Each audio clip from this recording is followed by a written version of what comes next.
Hey, How's it Boaz. going, Brad? How are you? Good to see you. We've got the Good to see three you. Bs here, Brad, Boaz, and bikes, and we're talking specifically about bike safety today, right? We are, absolutely. And so, I guess, what are some of the common mistakes that cyclists are making? You know, some of the common mistakes I see is that cyclists don't wear helmets a lot. Yeah. You know, in Pennsylvania, anyone under the age of 12 is required to wear a helmet. Okay. But if you're 12 and older, you're not required.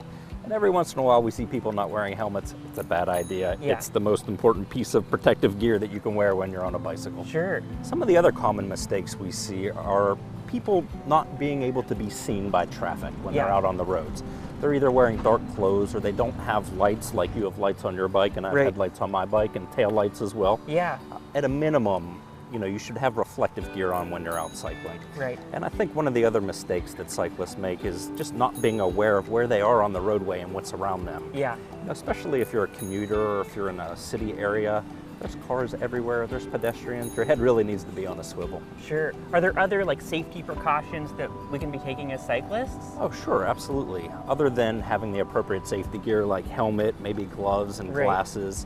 You know, in Pennsylvania, cyclists aren't allowed to have earphones in or headphones Oh, really? in and I listen see to so many music. people doing that. I know, but when you're on a roadway, Yeah. you're not allowed to do it. And it's Okay. important because you need to be able to hear cars Yeah. and you need to be able to hear people and other things on the roadway. So Right. that's super important. Also in Pennsylvania, if you're riding on a roadway that has a shoulder or a berm, you have to be as far right as possible. Okay. Now there's some exceptions to that, of course. If you're on a 2-lane road with no berm, then the cyclist can be in the middle of the road that they're traveling in.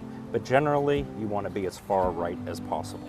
And I know sometimes, motorists don't know what to do with cyclists. They don't know, how much room should I give them? What are their rights? What are my rights? So, how do you address that? Well, in Pennsylvania, we have a passing law with respect to bicycles, and a motorist has to give a minimum of 4 feet of clearance Oh, wow. in order to pass a cyclist, no matter where that cyclist is Okay, on the people roadway. who are passing you, you're not giving me that much space, so just 4 FYI. feet, everybody, 4 Yeah. feet.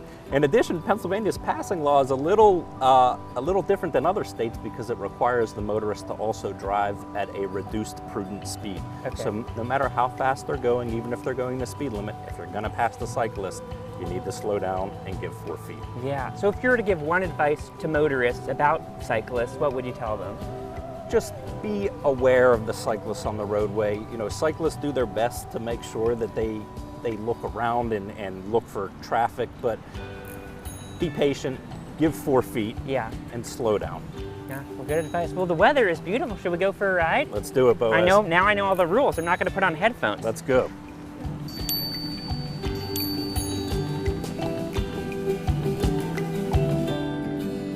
Holding hands, that's how you do it. That is how you do it. You know what? And Boaz is in Iceland. Boaz is here in Pittsburgh on a bicycle. He does it all. He really does. All right. So we want to thank Edgar Snyder and Associates for the segment. For more information on bike safety, go to our website. We'll have a link for you there.